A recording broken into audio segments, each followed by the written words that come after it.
A gente vai conversar com o professor Renato Santos Júnior, ele que é administrador. A gente vai falar sobre esses assuntos da política econômica no Brasil que tem tanto interferido no nosso cotidiano. Boa tarde, professor, seja bem-vindo. Boa tarde, muito obrigado. Boa tarde a todos.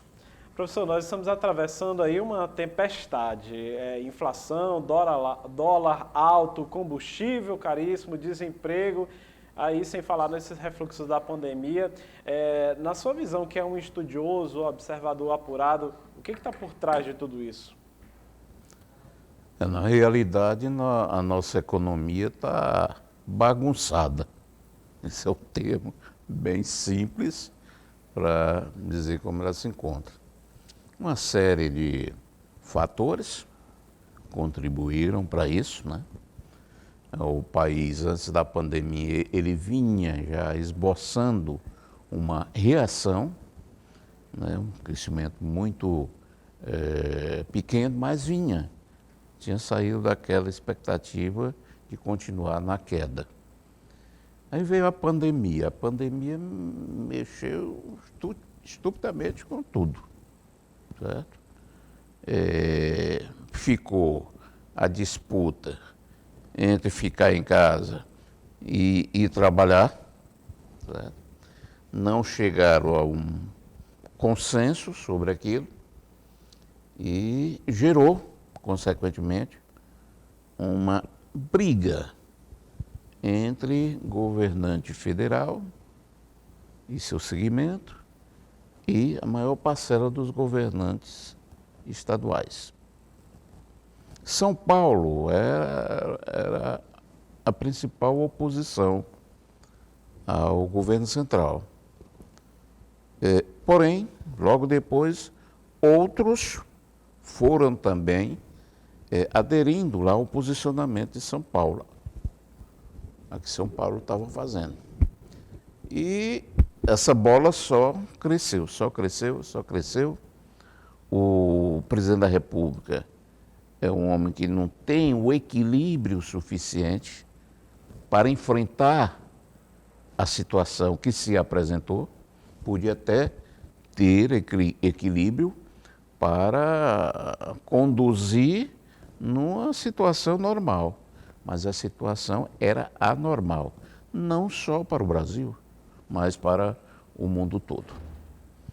E aí, ele defendendo a economia, os governadores defendendo a vida, e nunca chegaram a conciliar isso.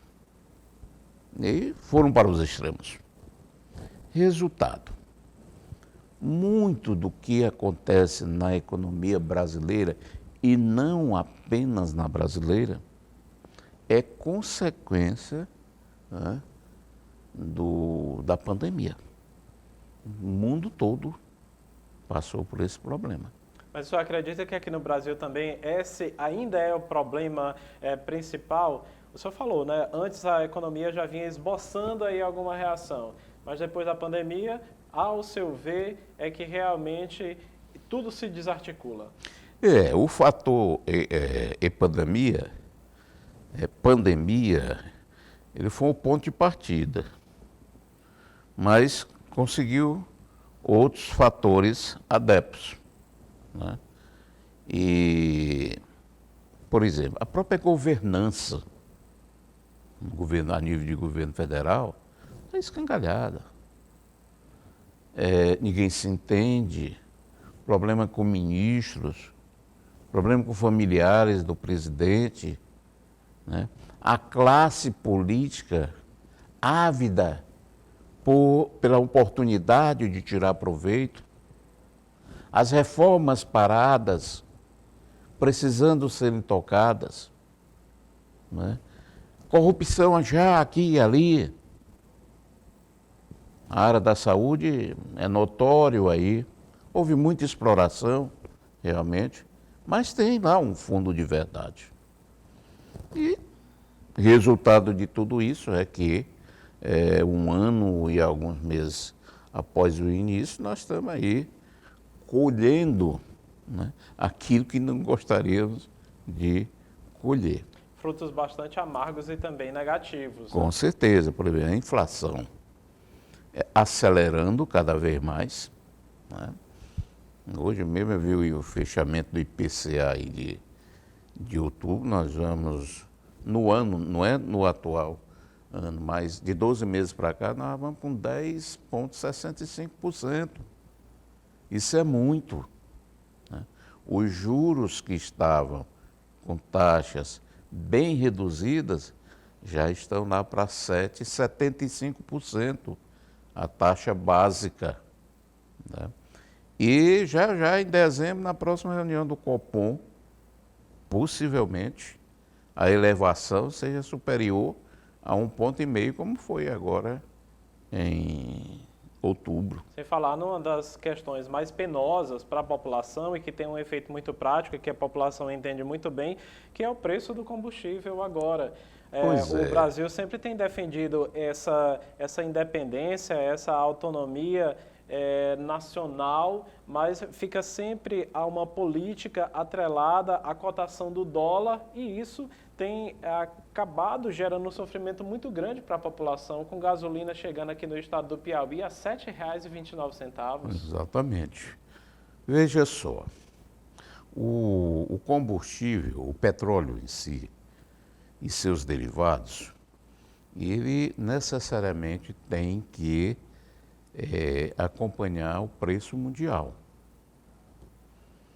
Agora, o preço mundial, evidentemente que quando praticado em economias fortes, né, sendo ele elevado, ele é pouco sentido. Mas não é o que acontece com a nossa economia. Nossa economia, repetindo, está fragilizada. E aí? Os preços vão para a estratosfera, né? É muito grande, principalmente um país cuja estrutura logística de transporte é basicamente montada em cima do transporte rodoviário. Então, há uma elevação no preço dos combustíveis. Isso tudo necessariamente tem que ser repassado para o custo dos fretes, que por sua vez são repassados para os custos das indústrias e do comércio. E onde isso vai desaguar? No consumidor. Consumidor este, né, que lá está com sua margem de reajuste salarial oprimida há muito tempo. Então não tem, é muito difícil. Nós não estamos numa situação catastrófica, não. E estamos longe de chegar nisso, do ponto de vista econômico. Sim. Agora, do ponto de vista social, classe média, por exemplo, está muito sofrida, está muito penalizada. E a classe baixa está se salvando aí com esses auxílios que o governo vem tentando melhorar. E que não é ainda o mais ideal. Não Professor, tem se debatido tanto a manutenção ou não desse teto de gastos do governo federal, aí em detrimento desse único auxílio existencial à população, que agora vai se chamar aí o Auxílio Brasil, vai começar a ser pago já a partir de 17 de novembro para as famílias que recebiam o Bolsa Família, e a gente não vê aí uma discussão de projetos estratégicos para o país, uma discussão tributária que melhore as expectativas. Como que o senhor, que formou tantos administradores, classifica então essa era que nós estamos vivendo? É uma realidade muito dura. Nós temos que ver, voltando um pouquinho ainda ao combustível, uma outra coisa, já que você falou em reforma tributária, por exemplo, as alíquotas aplicadas sobre os combustíveis são altíssimas. E o estado do Piauí é o campeão. O combustível, aqui a gasolina, né, porque o diesel, o álcool já são outras alíquotas menores, Mas a gasolina no Piauí é taxada a 31%, o ICMS, a alíquota. E não é sobre aquele preço que está ali, que você compra na bomba, não. É sobre uma pauta, né, que envolve também o lucro e outros tributos, porque nós temos um regime tributário que ainda existe muita cobrança de tributos em cascata. É um em cima do outro. Tá? Agora, você vai, por exemplo, que aqui é para a classe média, você vai a um supermercado, é notória a diferença de preços, né, de 2 meses para cá. Sim. É muito grande. Né? O auxílio, eu não sou contrário, eu sou favorável, porque tem gente morrendo é a palavra mesmo, de fome. Agora, todo programa subsidiado de qualquer governo federal, governo estadual, municipal, ele precisa ser muito bem conduzido e fiscalizado. Porque parte desse dinheiro, ele vai para o desvio, vai para a corrupção. Tem gente pegando auxílio que não tem necessidade. E o governo não está atento a isso. Atento. Por exemplo, algumas pessoas que realmente necessitam estão sendo preteridas, porque tem uns mais que tem alguém que dá um jeitinho, né? E que não precisa ter algum outro gancho e tudo mais, pega no lugar daquele. E o problema se torna, mas é bom, né? Elevá-lo também é bom. R$ 400, né? Diz assim, comparando mesmo com o salário mínimo, é pouco. Não, mas é para quem não tem nada. Para quem não tem nada, como quem está aí. Para garantir uma subsistência. Uma subsistência. Agora, esses R$ 400, por uma determinada quantidade de pessoas, ele vai girar.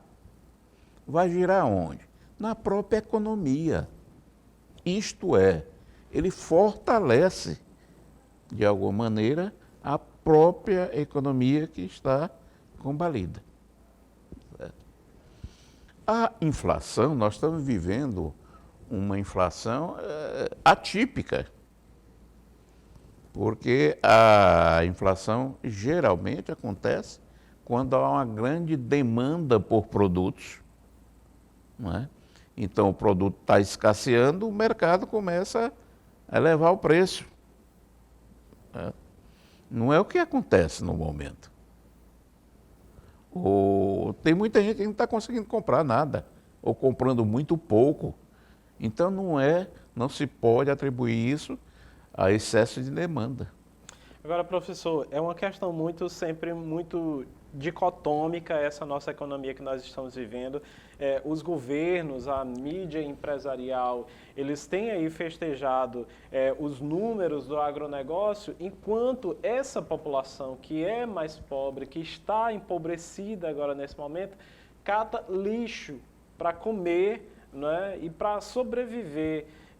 Será esse o destino do Brasil nessa economia mundial? Porque se a gente fizer uma breve digressão, já aí retornando ao passado, né, o Brasil ele teve já essa fama de produtor, de exportador, né, no Brasil colônia do açúcar, mais tarde o café, agora a soja, mas não tem ainda esse retorno para a vida prática da população. Como é que o senhor vê essa dicotomia? Né? Números altos na exportação do agronegócio, exportação de grãos, enquanto isso a população ainda passa fome.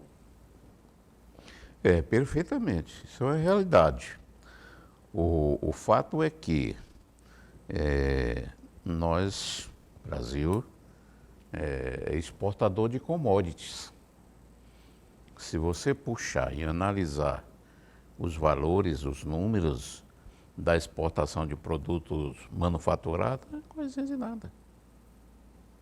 Então, exportar commodities, por um lado, é bom, porque principalmente no valor do dólar alto, e esse produto exportado gera um fluxo de entrada altíssimo, bem superior à normalidade. Isso é bom, por um lado, para os exportadoras, que estão se capitalizando e pode investir e empreender em outras áreas. E também é bom para aumentar o volume de reservas do país.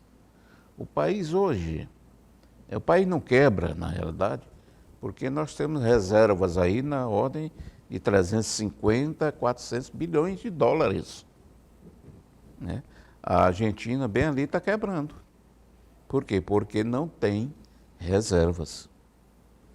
Essa coisa de ter uma reserva robusta, todo o país, nós brasileiros, devemos a uma persistência do ministro parnaibano Reis Veloso, que era uma da coisa que tinha uma verdadeira obsessão. Que trabalhava com planejamento, que é o que a gente não vê hoje. Ele não trabalhava para os próximos 2, 3 anos, não. Era aí de 5, 10, 20 anos. E tem vários empreendimentos no Brasil de sucesso, a Embrapa, né, e outros mais, o IPEA, que ajuda a desenvolver muito o país. Mas voltando aqui ao caso das commodities, e vamos nos fixar na principal, a soja. Bom, o minério de ferro também.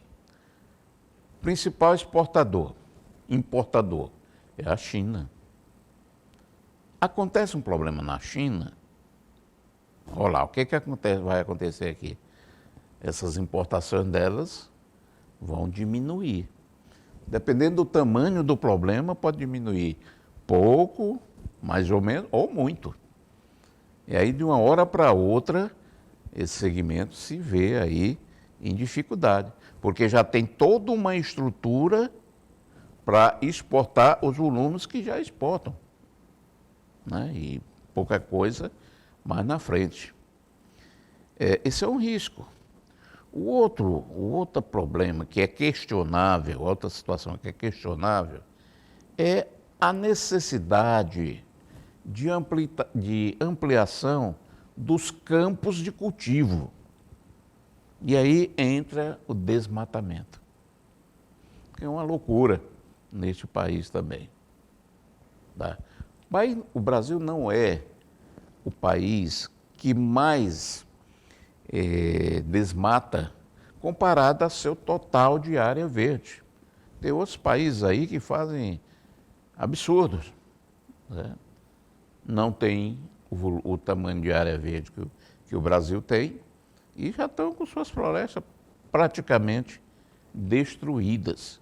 Podemos citar aqui um exemplo muito marcante, a Tailândia, por exemplo, né? Hoje você vê móveis aí confeccionados com madeira procedente da Tailândia. O tamanho reduzido, o país, e não tem. Bom, veja o que aconteceu com a outra commodity tão principal, que é o minério de ferro. Uma grande empreiteira, construtora, na China, passou a ter dificuldades para honrar seus compromissos financeiros. Tem dificuldade. Teve que diminuir seu volume de negócios, certo? Não honrou compromissos em dias, né? Foi forçada a comprar menos minério de ferro, certo? E nós sentimos aqui, o preço caiu, certo?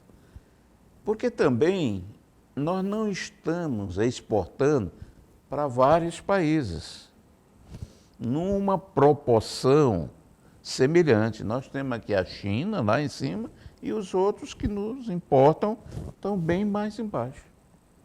Agora, A bola da vez é a China. É quem está com o dinheiro, é quem paga e pronto. Certo?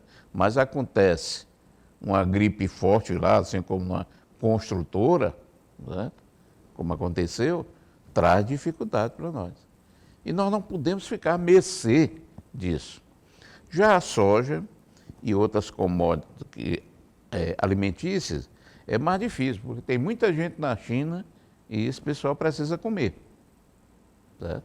Nós temos que descobrir outras commodities no setor alimentício que nos permita também exportar para a China. Agora, o modelo exportador brasileiro, ele tem uma ferramenta fabulosa para ser alterado. São as chamadas zonas de processamento de exportação. Né? O quê? Por quê? Porque os empregos que nós não geramos aqui, porque a soja não é processada aqui, ela é elementarmente beneficiada, ou processada. Mas pouca coisa. Mas se exporta o grão, não se exporta, por exemplo, o óleo. Ou se exporta é muito pouco comparado ao grão. E quando você trabalha... exporta um produto derivado. Quando você trabalha o grão, né, passa a manufaturá-lo, uma coisa boa é gerar empregos. Algo que nós necessitamos tanto.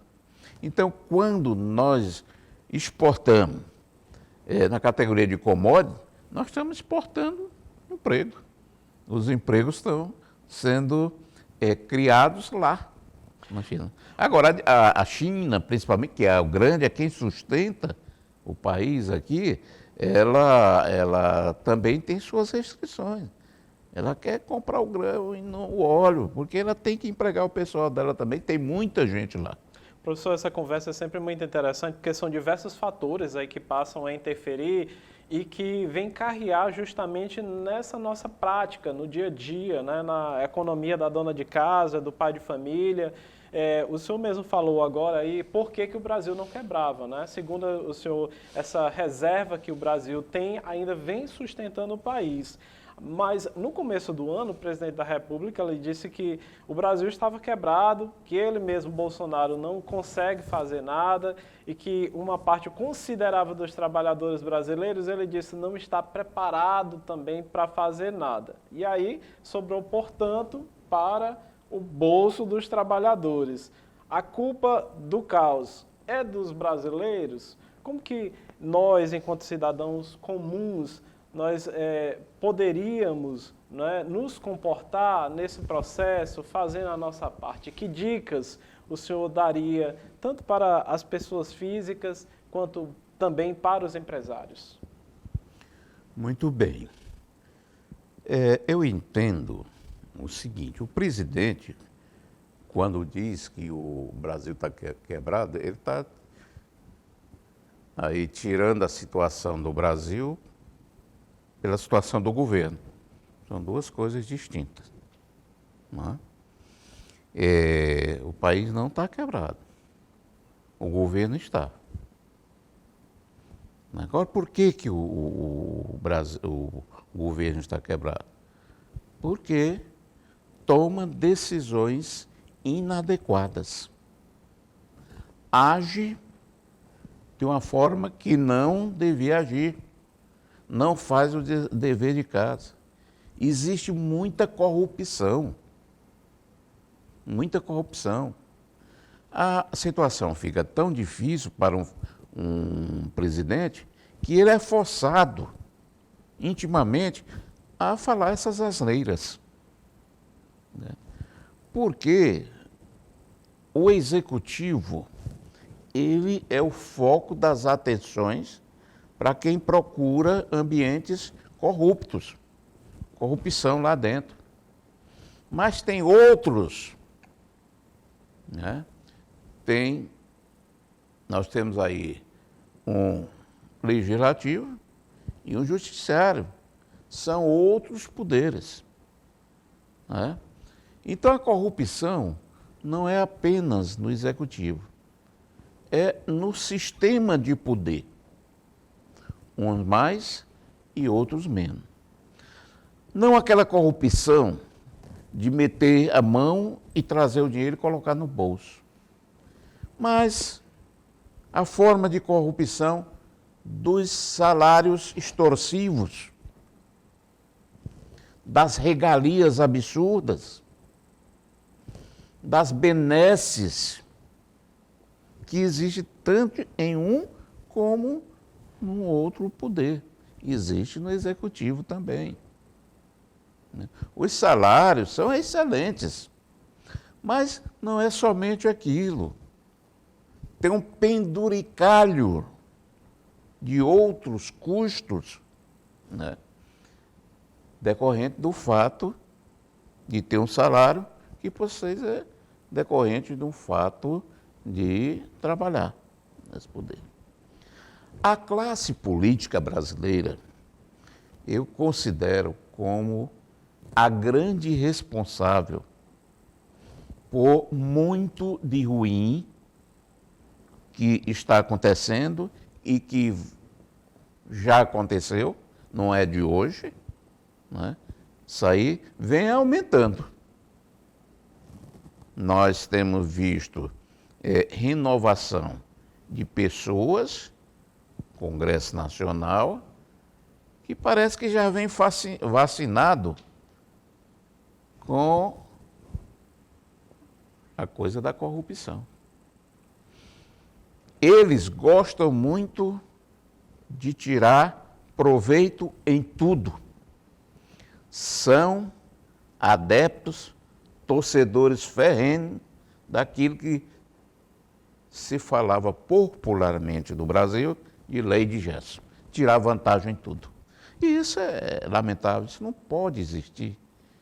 E como existe, não pode continuar. É um outro fator que interfere muito na economia, essa há pouco eu movimentação e essa crise política. Sim, a política, vamos falar, o legislativo tem sua parcela de culpa também elevada nesse processo. Tem, porque eles têm o poder de pressionar o governante. Certo? Esse presidente atual já teve algumas iniciativas boas que não conseguiu fazer passar, levar adiante. Então foi obrigado a negociar, não a negociação limpa, mas uma negociação onde existe um fator toma lá da cá. Certo? E aí a Proteve foi forçado, se quisesse continuar, foi forçado a se aproximar de um grupo, de um grupão, né, que é conhecido como que tem de pior nesse sistema, nessa maneira, nesse vício de barganha. Se deixou fazer refém.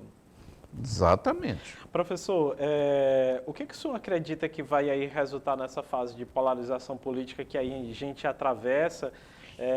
Na sua rede social, até mesmo o senhor declarou que nós precisamos de uma terceira via e que essa eleição de 2022 ela poderá ser a mais importante do mundo. Por quê? Bom, vamos pela última. Por que pode ser a mais importante do mundo? Porque hoje disse que a direita governa o país.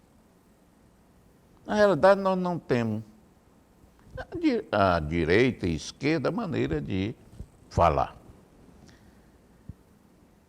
Se a esquerda vencer as próximas eleições, o Brasil vai se aproximar muito dos países socialistas ou comunistas.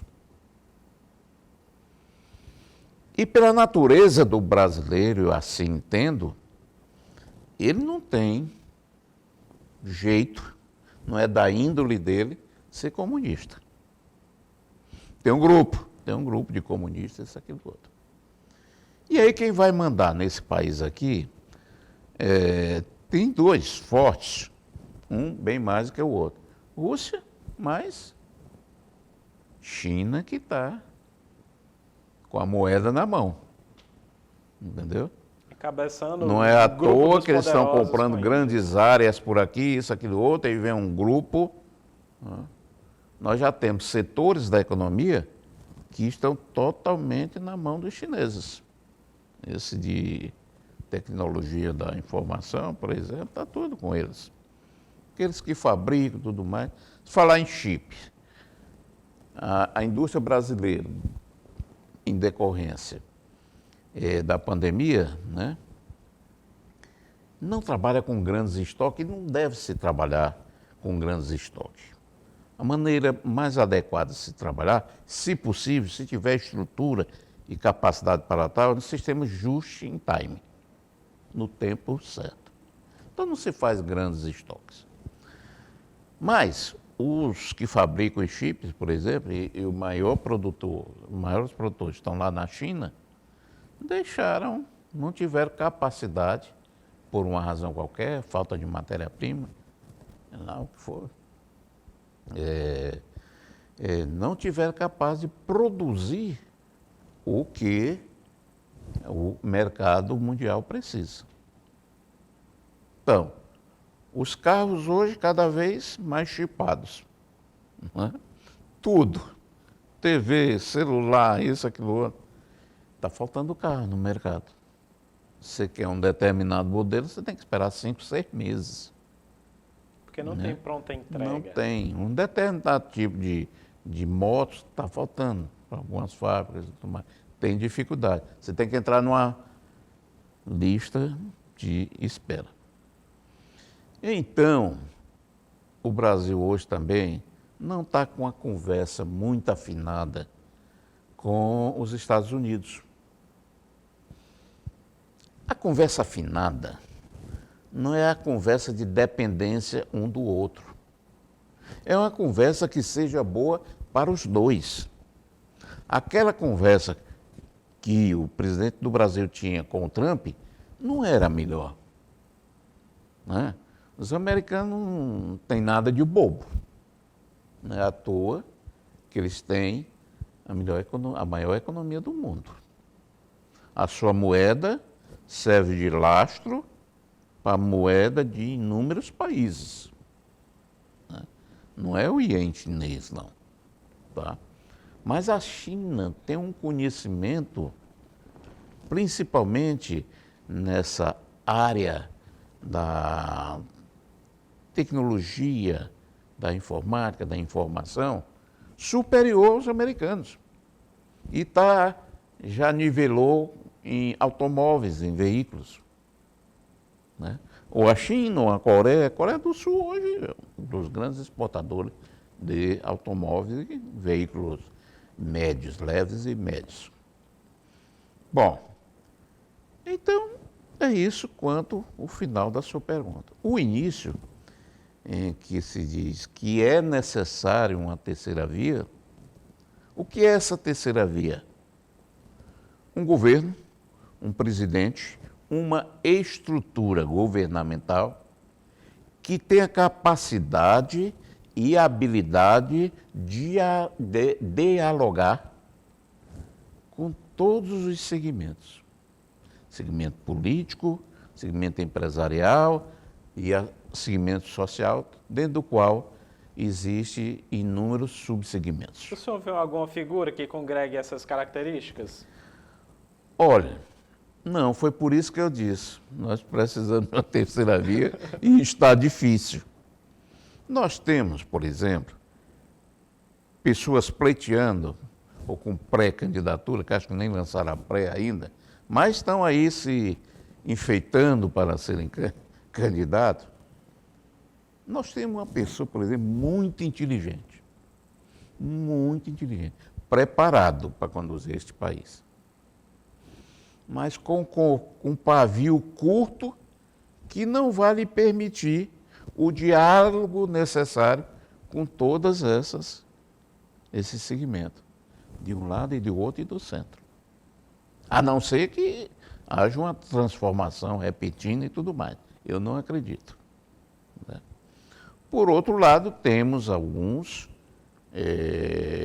temos o governador de Minas Gerais, por exemplo, que é um administrador da iniciativa privada e foi para o serviço público e está conseguindo sucesso. Né? Seria, não sei. Tem um lá do Rio Grande do Sul, que falam também ser muito bom, austero, bom administrador, ajeitou o Estado, não sei. Agora, a gente não pode, porque isso vai depender das negociações entre esses partidos que existem no Brasil, que cada vez cresce em número, que é um absurdo. Né? Enquanto tiver o poder público financiando eleições, mais e mais partidos vão surgir. Então, é um erro primário esse de financiar eleição com o dinheiro do povo. Antes era com o dinheiro das empreiteiras, isso, aquilo, outro. Sim. Menor o mal, era menos mal. Né? Hoje é com o dinheiro do governo, quer dizer, dinheiro nosso que ele arrecadou. Professor, mas pelo visto aí a gente ainda vai precisar esperar bastante para ver se surge essa terceira via e saber como é que vai ficar essa configuração em meio a essa polarização que o Brasil atravessa. Eu gostaria de agradecer a sua participação. Infelizmente o nosso tempo de TV é limitado, a gente cumpre uma programação também. A gente passaria, acredito que o dia inteiro conversando sobre temas tão importantes que interferem na vida cotidiana, na prática de nós enquanto brasileiros. E para finalizar, eu só gostaria então que o senhor nos desse e acendesse também essa luz. O que o senhor acha que nós brasileiros devemos ficar atentos em meio a todo esse processo que nós estamos passando, seja econômico, político e de saúde também? Eu acho que o povo brasileiro, eu assim me enquadro, deve ser protagonista, deve deixar de ser dependente. Cada um de nós, mais baixo, médio, mais alto grau de instrução, nós temos algo a contribuir para que haja uma mudança. E essa mudança, que tanto almejamos, entendo que somente será possível se houver essa união de esforços colaborativos. Certo? Senão, doutor, nós vamos passar muitas décadas ainda amargando, certo? Pode melhorar um determinado período, muda o governo, melhora, piora, vai mudando, fica nesse vai e volta. Ficando no vai e volta significa dizer não se sai do lugar. Então, primeiro, todos nós temos algo a contribuir. Né? Vamos ouvir a opinião da imprensa. Tem aquela imprensa tendenciosa, tem lá suas mágoas, está procurando se defender. Mas, e procurar pessoas, candidatos, vamos falar aqui de eleição, que não tenham dinheiro. Que não tenham dinheiro. Não se deixe, há muito tempo isso é dito, não se deixe levar por uma moeda, por uma cédula de qualquer valor. Porque o político, aquele dinheiro ali, ele vai tirar de algum lugar, não é do trabalho dele. Isso eu asseguro, vai tirar de algum lugar. O comprador de voto é assim. E o algum lugar dos cofres do governo. O dinheiro que está nos cofres do governo é nosso. Então ele dá com a mão um pouquinho e tira muito com a outra. Eu agradeço. Quero dizer também, essas são meu posicionamento, todos têm o direito de discordar. Isso é que alimenta também um debate tão necessário. E é isso que estabelece a chamada democracia. Né, exatamente. Professor, eu gostaria de lhe agradecer mais uma vez, desejar um bom trabalho sempre para o senhor. Isso é sempre muito bem-vindo para as suas análises aqui no Jornal da Costa Norte.